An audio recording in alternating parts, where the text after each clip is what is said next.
Alors je reviens sur ce que je disais tout à l'heure, mais je n'ai pas pu continuer pour des raisons techniques. La France, la société française, la civilisation française est marquée par un sens de l'économie de moyens. Ça n'a peut-être pas assez été signalé et souligné.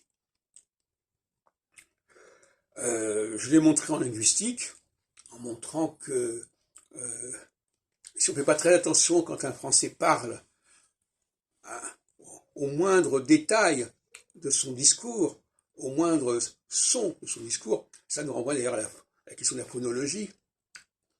Hein,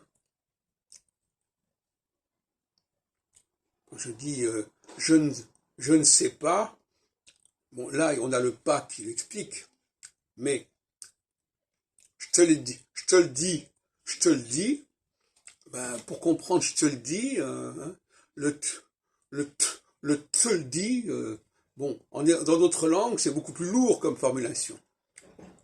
Et donc, un étranger, par rapport à la France, il a deux solutions.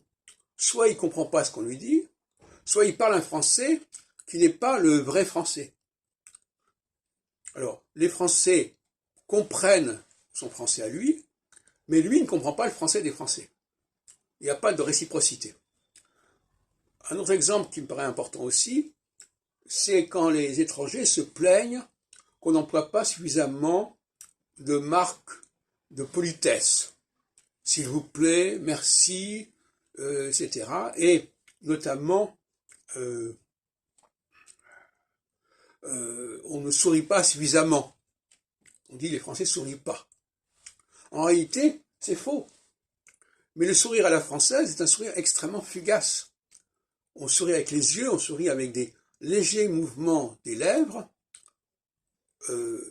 et un vrai Français comprend la communication, comprend le signal. Et c'est comme ça que les gens communiquent. C'est des signaux presque, c'est le je ne sais quoi, c'est des signaux presque imperceptibles, mais que tous les gens qui ont une culture française, une vraie culture française, saisissent. Il faut attraper au vol. C'est le Augenblick allemand, c'est le clin d'œil.